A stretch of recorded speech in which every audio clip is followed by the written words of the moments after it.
This is Reek from Tweed Cadillac. I have the exclusive to have the ability to have a interview with Tweed Cadillac today on Tweed Cadillac, and we're just gonna get into his thoughts and his way of thinking and what he got going on in his world. I know you was saying that you authored a book.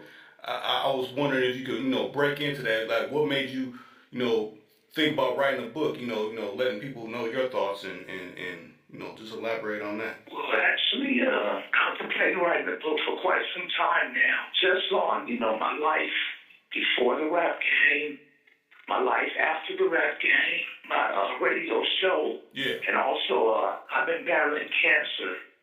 So excuse my voice, I've been undergoing radiation treatment for the last 6 weeks. Okay. So I'm looking at about another, maybe, the doctor said maybe 60 more days I should be able to get my voice back. Yeah. So I really had a lot on my mind. Mm-hmm. I had a lot on my mind, and I kind of wanted to just really just tell my story, man, be inspirational, and show the world that you can really do whatever you set your mind to, and just don't quit, don't stop, just keep on marching forward. Don't let nothing distract you from where you're trying to go.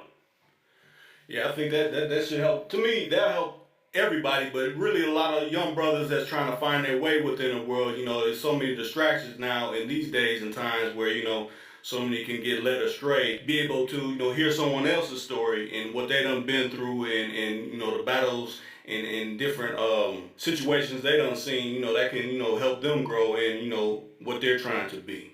Well, personally, I've been preaching and teaching people in my community over years in this rap game, man, to really take pride in your craft and don't just say something because you think it's fashionable. Just be who you are. I mean, I've ran the whole board, man. I've been at the top and I've been on the bottom. Yeah. So I have a perspective that is a lot different from the average person. And I'm not just talking about in regards to music. I'm talking about in regards to life. Yeah. I just happen to have been fortunate enough to do music, So I just want young folks to really understand that whatever you do to have longevity, you must be true to yourself, man, and never be a follower. Don't go get no face tattoos. Don't put on those skinny jeans because you think it's cool. Right. Just stay true to who you are. Always stay true to who you are, and the benefits and the rewards, the accolades, and the money will come your way. Plus, the respect. To me, it was never about money. It was all about respect. And my grandmother used to always tell me that credibility is like virginity. You only lose it once. So I always prided myself into having my name to ring bells. So even if I ain't got a nickel in my back pocket, everybody that I've ever dealt with is saying, man, Tweed a solid cat. People will look out for me because I've been a solid cat. Before rap, throughout life. That's what really matters. Yeah. That's what matters. Now, I know you got your site. I'm gonna have you, state everything so everybody can, be able to, go to where they need to go to pick up that book. Where can they go to pick up the book? Is it available now? I mean, run it to them.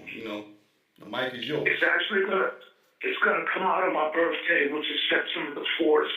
It's gonna be available on Amazon, Barnes and Nobles, and also from my direct website, and that's tweedcadillac.com. You can go on the website, you can hear my music, you can see the films I was in, the videos, concert footage, pictures, just my whole life is right there on tweedcadillac.com.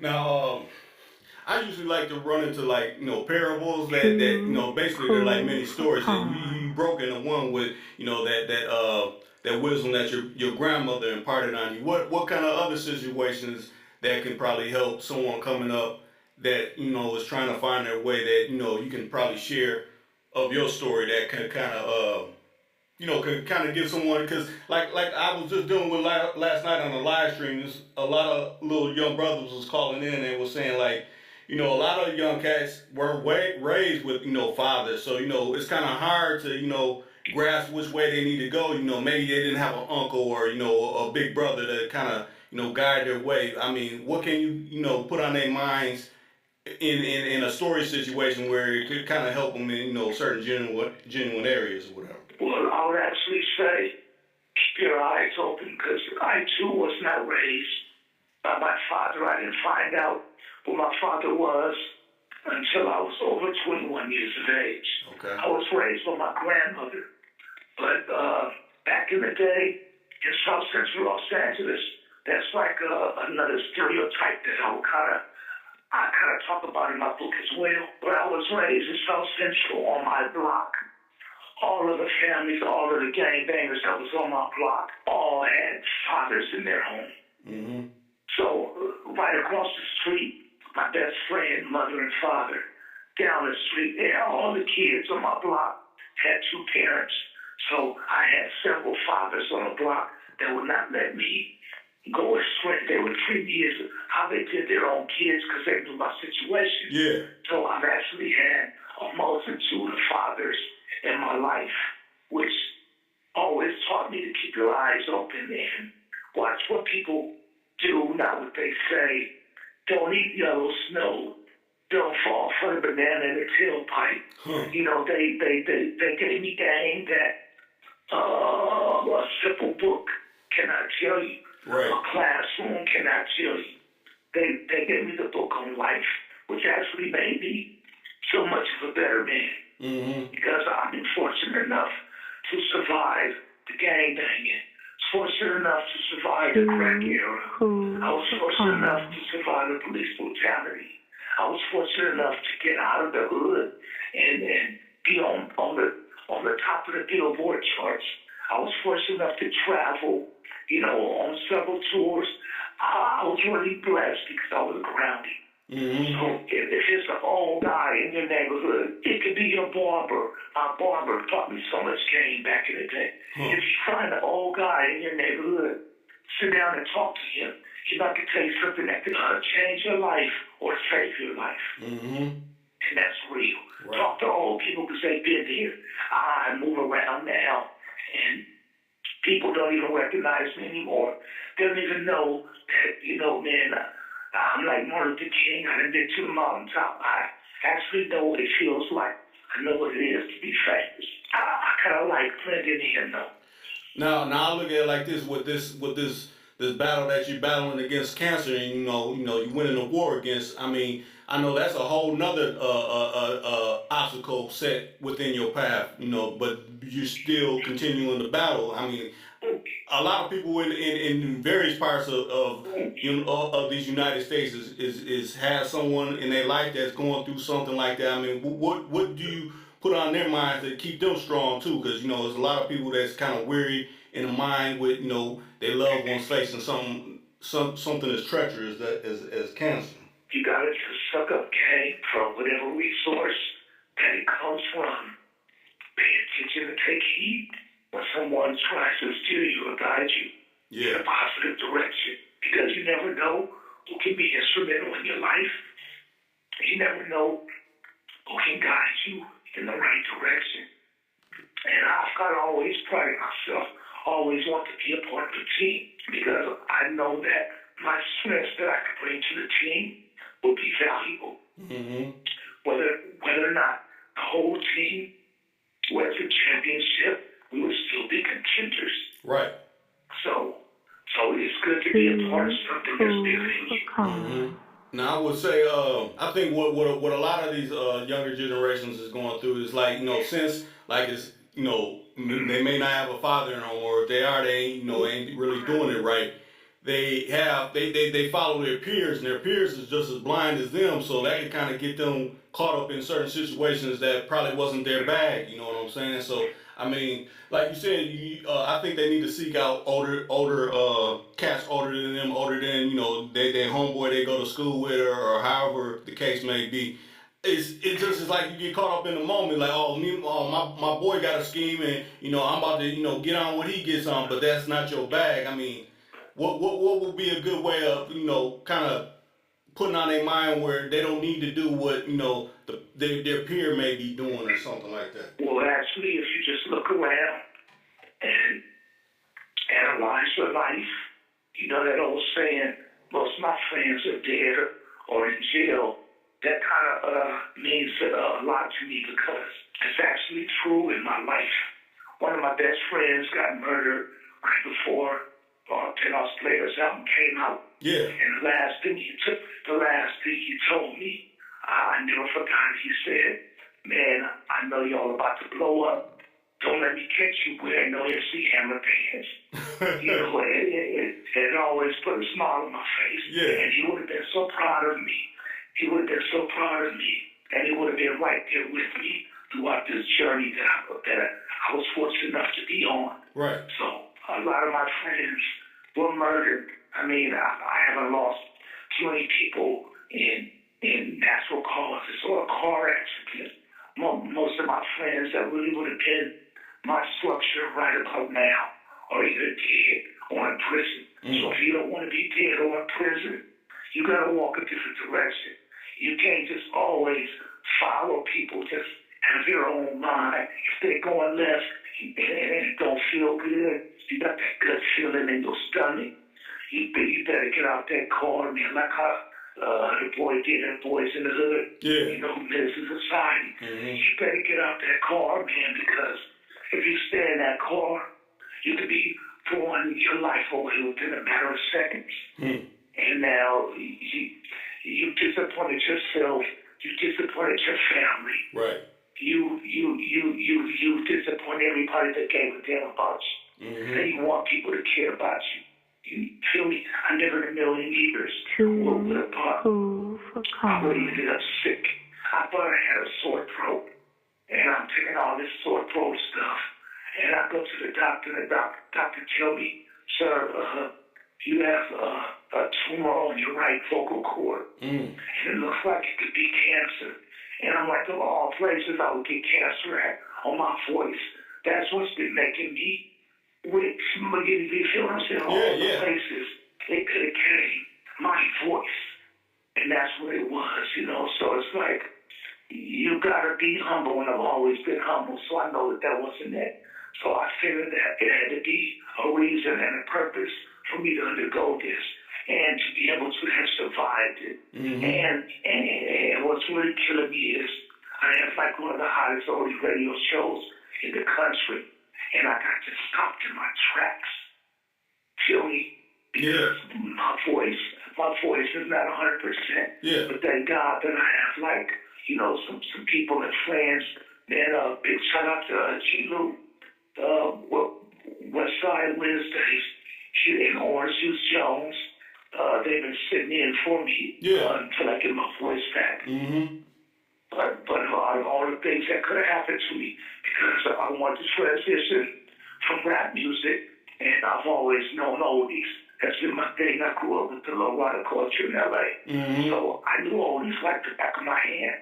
So for me to transition to radio, it was a very smooth transition, and it gave me something to do and something to build upon and be proud of. Right. I'm on my 6th year. I'm on my 6th year. And the funny part about it is I've interviewed over 80% of every artist that's been on Unsung, the TV show. Yeah. So I'm very, very proud of that. You know what I'm saying? Right. And then I was fortunate enough to be on Unsung myself on that DJ Quick episode. So life just goes in circles. And then, for me to get this diagnosis, and it's like, wow, man, physically it wasn't hurting me, but mentally it was killing me because I thought my life was over. I had nothing else to do. I had no more purpose, So to all the youngsters, if you find something that you're passionate about, all you have to do is pursue it. But you must take a step every day.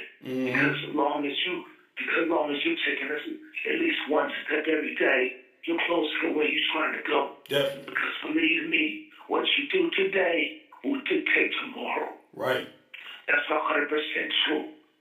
So you must always, man, you can't be following cars that you can't keep up with. You know, that old adage, stay in your own lane.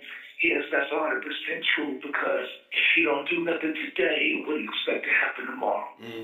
I also say too, if because I get this too, a lot of young dudes like, well, I'm not with my baby mom anymore. Should it's like they waver if they should still support her. I'm like, no, you're supporting your kid. You gotta support your family, your blood, your seed that you brought into this world. You want them to do better than what you was given. Even if you had a bad upcoming, you want to always support your seeds. Yes, you must do that.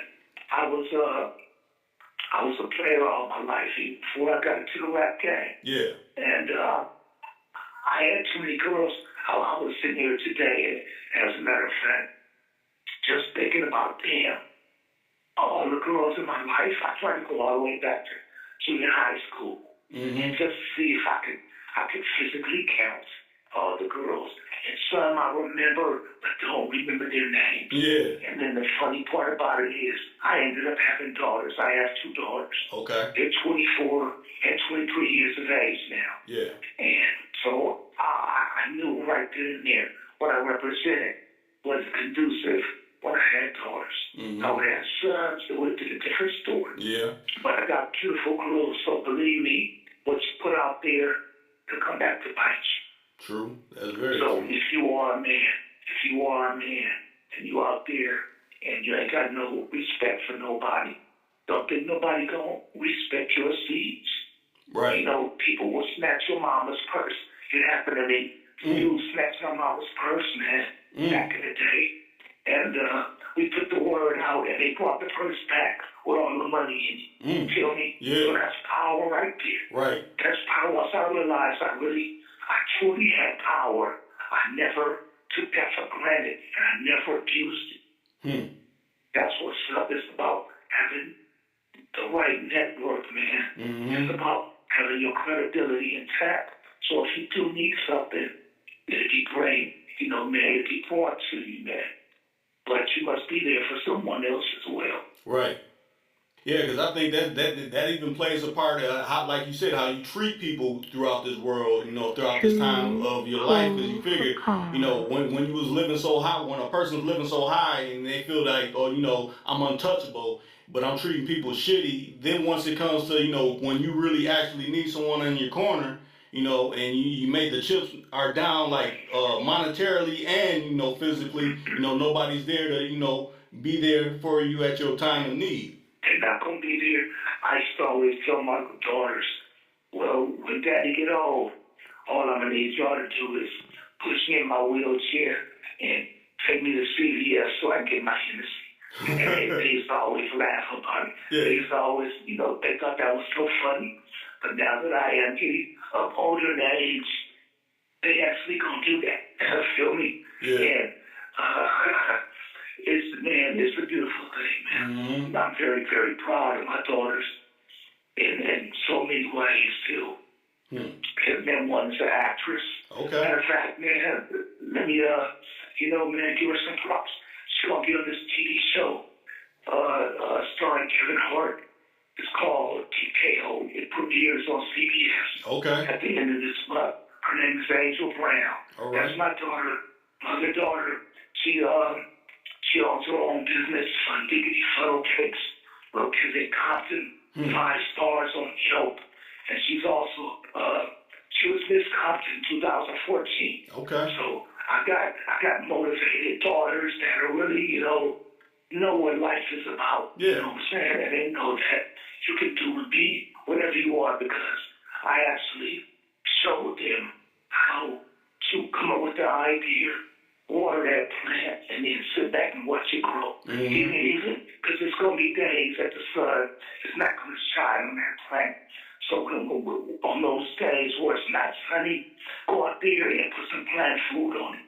So when that sun does rise, the day after the rain, it's going to grow even bigger and better. So just, man, whatever you want to do, don't be afraid, because a scared man will never win. If you're scared, don't get in the game. Right. If you're scared, don't gamble. Yeah, that's your gut speaking to you. Like, hey, I don't think you want to attempt this. This. That's why they call it gambling. That's why they call it gambling. You know, man, speaking man of my grandmother, I gotta tell this story too, and I kind of said this in a book as well. On a clear day in LA back in the day when it wasn't smoggy, because in California we got smog in LA. Yeah. But on a clear day when it's not smoggy, if I stood on the corner of my block, I could actually see the Hollywood sign.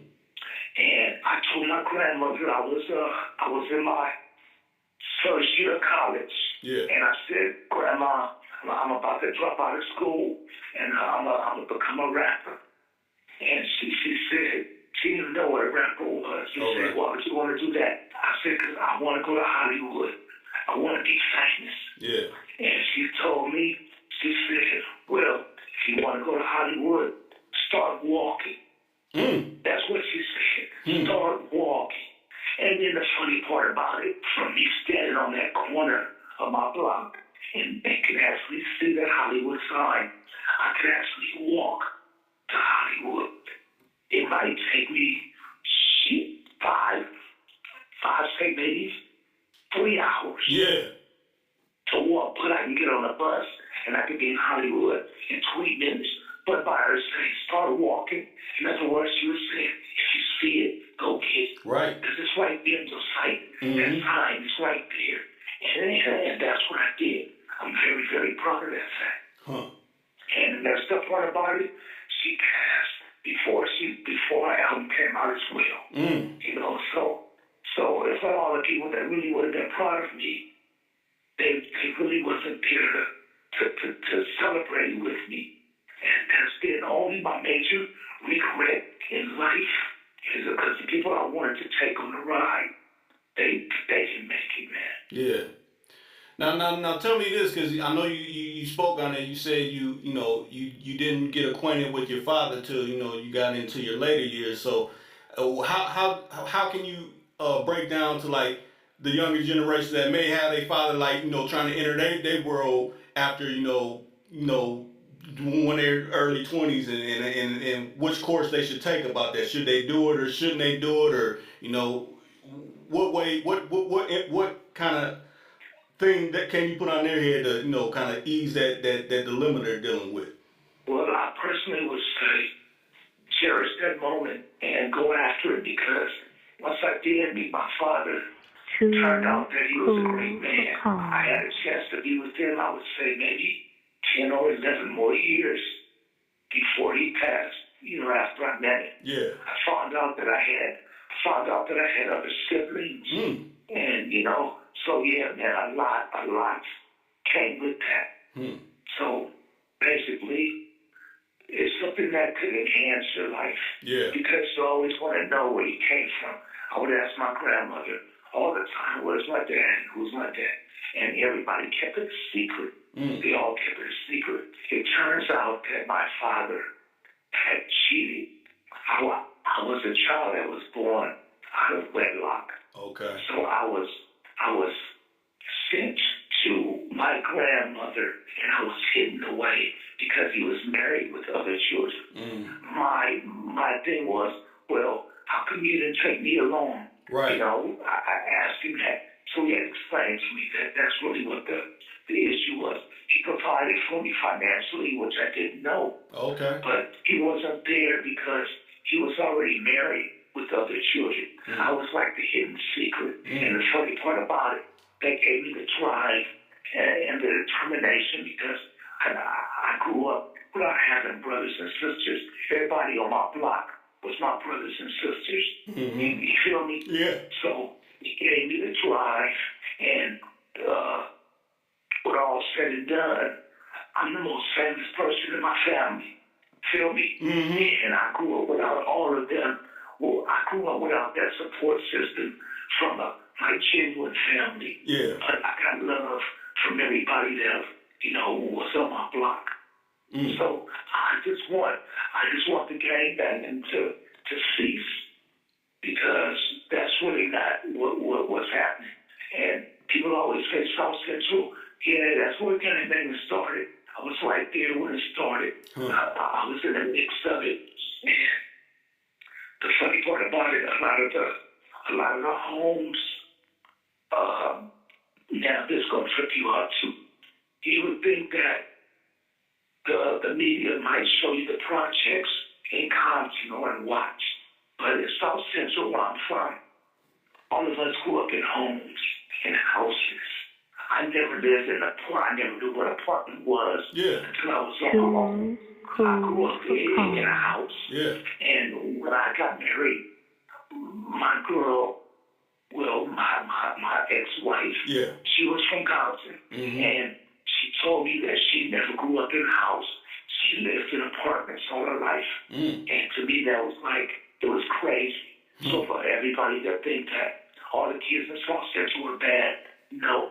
They all had two-parent homes. They all lived in houses.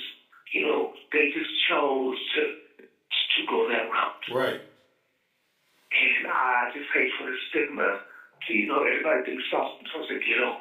No, that is not true. It's some beautiful houses. It's some beautiful streets. It's some beautiful communities. And it is unity. Yeah. But yes, there's a lot of negativity as well. Crack killed everything.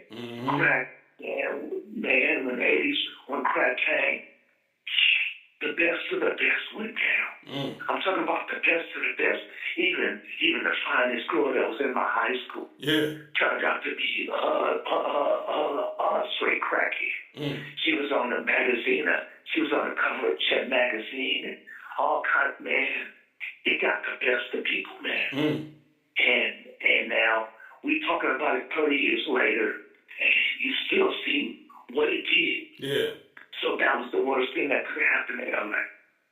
But now, tell me this. Now, what you see with the younger folks now they and a lot of some of these raps, not all of them. I don't want to throw everybody under the bus, but you know, some of these raps they're promoting, you know, people popping these Xanax bars and popping all these prescription pills, like that's the thing, or lean and all that kind of stuff. It's like, no, you want to operate with a clear mind. You don't want to be doing something that's going to do damage to your body later on down the road. I mean, they're not even thinking about that. Yeah. It's going to cause liver, kidney damage. They're not thinking about that. Back in the day, they were smoking sherm, and that was killing their brain cells. And, you know, there's still people that never shook the effects of sherm. Yeah. You know what I'm saying? PCP. Yep. So actually the same thing is going to happen with them. They think it's faster. Oh, these mollies and all that shit. Man, if you go OD, you ain't going to never be the same. You ain't going to never be the same. So, hey, man, ain't nothing wrong with having, you know, man, a little bit of cognac or something. Right. And see me, I was never a weed smoker. Okay. So, and now it's legal in California. So everybody and mama is smoking weed. But I never heard of nobody going robbing a liquor store to hide off weed. Nope. I never heard of, you know, nobody doing nothing crazy off weed. So if you have to have some kind of stimulus or stimuli to, you know, get you through the day, just make sure it's something that's not going to affect you in the long run. Believe me, man, because you only got one life. And your body's supposed to be a chump. Yes. I got a video that I did a few years ago. It's called Glad to Be Alive. Matter of fact, you can see it on my website. Okay. You can see it on YouTube. The funny part about that video is when I wrote that video and when I recorded that song, I was just giving back to the people that have fallen, you know, right in front of my eyes. And I never would have thought that the song would have been so much to me because now I too am truly, sincerely glad to be alive. I knew I wasn't going to die when I got the cancer diagnosis. And I know that it was caught early enough where it could be treated. But I really understand how glad a person should be, you know, that they are alive. And I'm kind of tripping off of Anthony Bourdain, you know, because I used to watch that show religiously.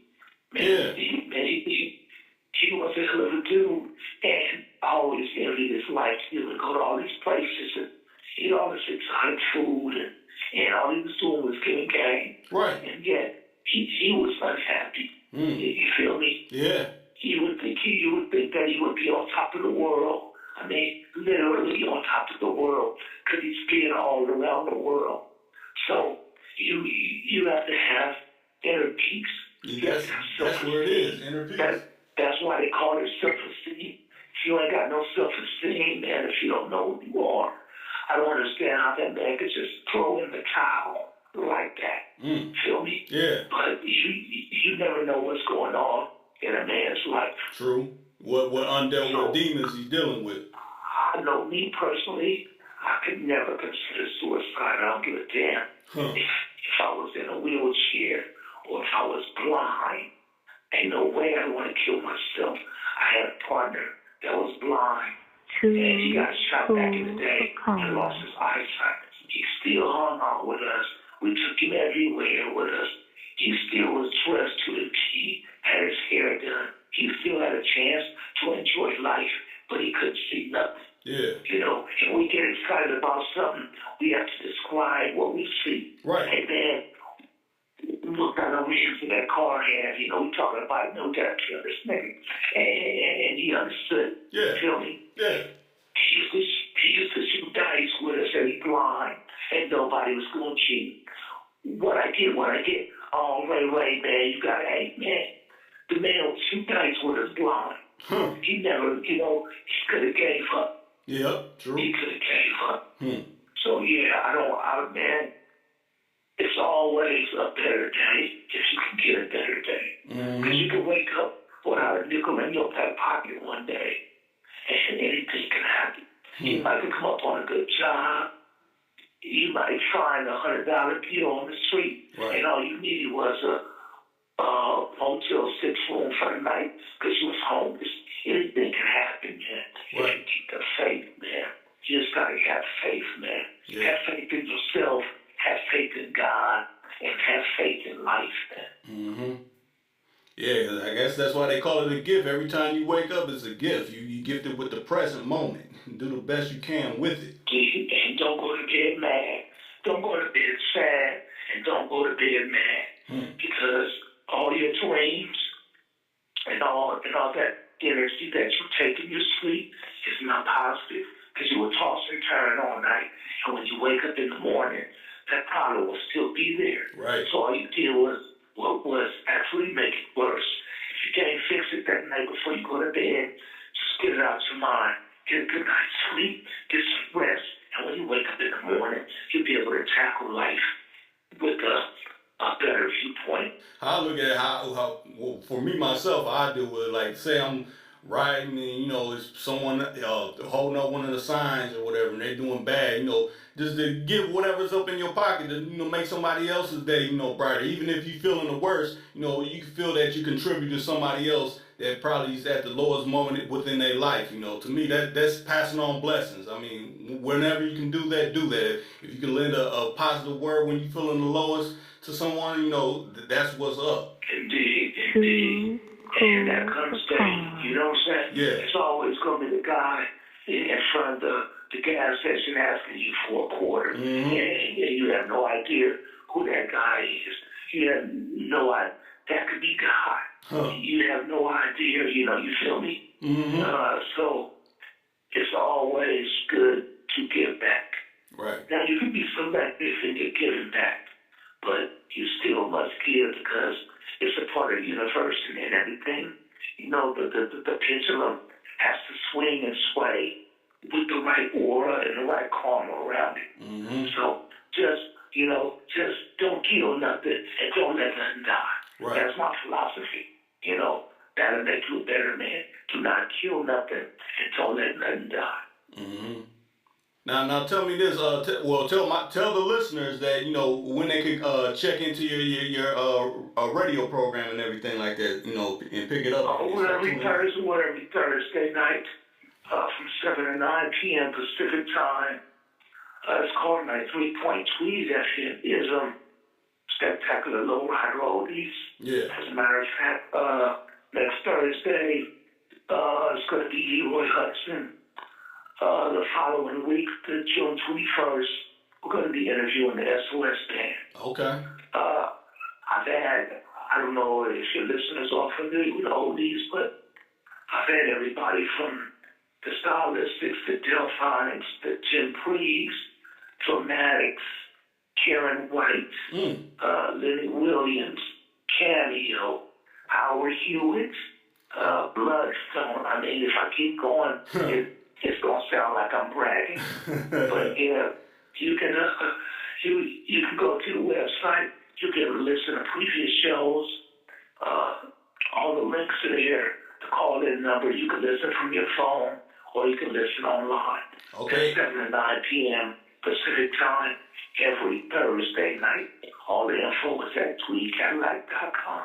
Okay, and on the same website you just gave, they can go there to break bread on picking up any T-shirts, memorabilia.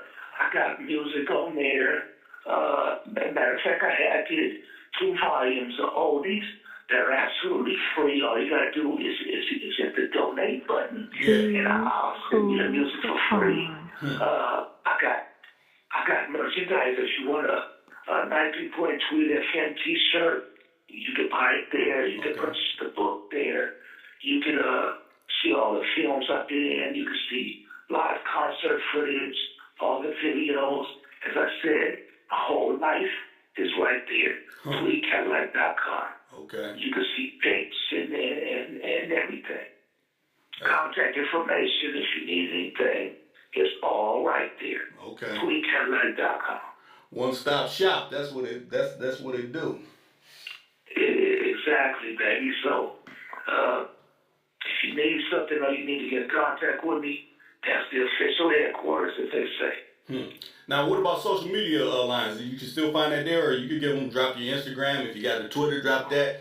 Facebook, if you I got all that. I'm kind of rarely on Twitter, but it's Tweed Cadillac. Instagram, Tweed Cadillac. Everything is Tweed Cadillac. Okay. All right. I'm on Facebook. I'm on Instagram. Rarely on Twitter, as I said, but yeah. If you want me, you can get me on Facebook. You can get me on Instagram, or just go to the website, tweedcadillac.com. Okay. And shout out to DJ Quick too, man. Okay. Now I was gonna say, man, this has been a good interview. I like how we covered different, or not we, you covered different areas of your life, and what can touch another life. That's what I think a lot of the youngsters is missing, and I think they done got it within this interview that we done had go down today. I just wish my voice would have been at 100%, man, but it's an ongoing struggle, man, and they call it life.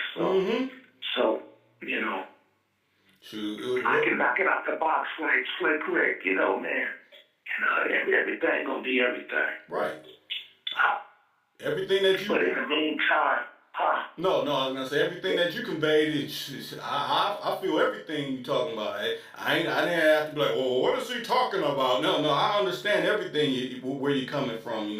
It's highly relatable. So I mean, I think with your voice being how it is you on a recovery man. I got what you're saying, and I think everybody else that tunes in will understand where you're coming from and what you're talking about. So it's all good. Yeah, well, I'm glad I'm just a little self-conscious because it's just not my voice. Yeah. I'm like at 30%, and the doctor told me I really shouldn't be talking a lot for the next 60 days, but I got a big mouth, and I be talking. Yeah. I still be talking. Yeah. But man, I want to thank you, for even reaching out to me, man. Right. Give a shout out to your peoples that looked out for me. I forgot what his name was, but he sent me a message. Yeah. To look out. Yeah, Rashad. I call him Rashad. Yeah. I didn't even know who he was. Right. Don't know how he know me. But send my love, for even making this happen. Yeah, well, he respect, what contributions you done lended to the music world, but I would say a contribution you lended to being a human being that's, relatable. A lot of the young brothers, like I said, is lost and what you just conveyed just today, I think that should help a lot, Well, I truly hope so, because I've been blessed enough to even be able to tell my story. And just the odd thing about that is I never in a million years would have thought that I would have been on magazine covers, on Rap City, on Yo MTV, on all of that shit. You know, you feel me? And it just goes to show that you could do it because I wasn't no rapper, and I made myself to be a rapper. Was fortunate enough, you know, to be on Ruthless Records with eazy-e. Was fortunate enough to actually discover DJ Clique. Man, you know, man, I've been put into positions where I had to uphold that. I had to represent that. I had to be that guy. And I loved it. I appreciated it. And I respected it. You know, that's why I have no regrets about the only regret I have about the rap game is I never got to do a song with Slick Rick. Oh, okay. That's what I always wanted to do. That's what I always wanted to make. Tweed Cadillac and Slick Rick. Oh my God. I'd have killed him. Man, I would have killed him. But that's my only rap regret. But I mean, it ain't saying it can't still happen, you know. I'm saying it's still possibilities. I don't know, man. Till my voice come back 100%, and I actually haven't recorded a song since 2014. Yeah, 2014 was the last actual song that went somewhere, and that was on the Midnight Life album by DJ Clique. It was me, him, and Sugar Free. It's track number 13. It's called Broken Down. That was actually the last song that I actually did. You know, because it's all about 93.3 FM, baby.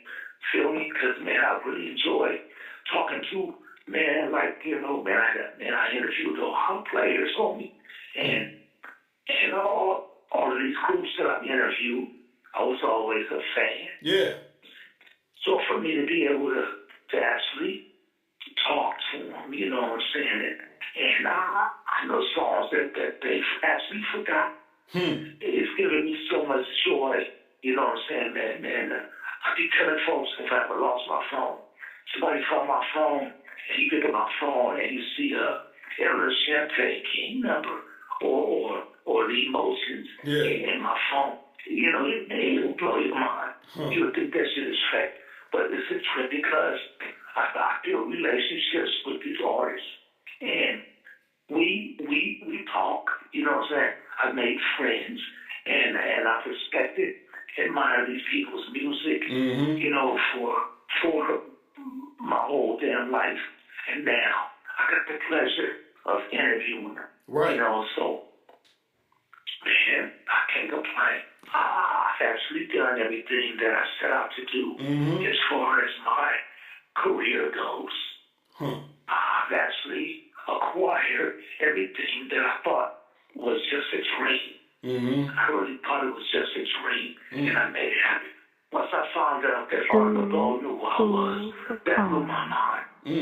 Kevin Slow, James, he's the guy that invented the Quiet Storm. Okay. Whenever you hear radio stations talk about the Quiet Storm, he's the one that invented it. And he kind of walked me through radio, what to look out for, you know, what to expect.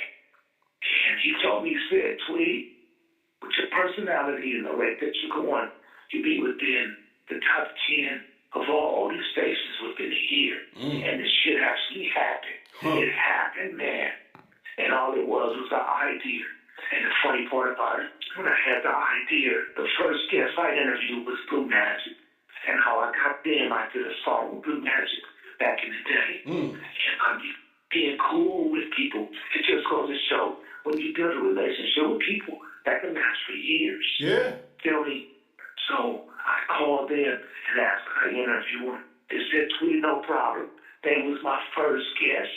So all I did was, now when I go sought out other guests, all I had to do was say, well, you know, I had Blue Magic on. Oh, really? And that's how I got the Dramatics. Now I said, well, you know, I had the Dramatics and Blue Magic on. That's how I got stylistic, feel me? Yeah. And it just snowballed and snowballed. Yeah, that snowball effect. Now they calling me, feel me? Mm-hmm. And it was just basically a pipe dream. And actually came true. So you could do whatever you want to do. Just be true to it, believe in it. And don't take no for an answer. Right. Don't do not take no for an answer. Because the people gonna give you no's. It's gonna be haters. You know, I found out that the competitors listen to my radio show. Just so when the other groups get their contact names, then they can get that and try to get them on their show. I mean, it's all kind of shit going on. Right. But to me, that's cool because y'all know where you got it from. Where it originated from. Yeah, I basically don't have a problem with that because I know who the competitors are. And it's ironic if I have Lenny Williams on this week and then 2 weeks later you got Lenny Williams on. I know you listen to my show. You know, so it's all good. It's all good. That's why I don't even say the names of the songs because I don't want you trying to steal my playlist too. Right. You know, steal your catchphrases, man, be original. I ain't got to steal nobody's shit. Right. I just want y'all, whatever you do, be original, man. Don't take on somebody else's persona, man. Be you, man. Just don't steal my catchphrases. You know, I know music is universal. I keep telling you that you can't play this because I played it. But God damn it, find some songs that I don't play. Exactly. You know, just do you, man. Do you. Do you. Don't be a biter, man. Be a contributor. And that's what's up. That's what's up. That's what's up.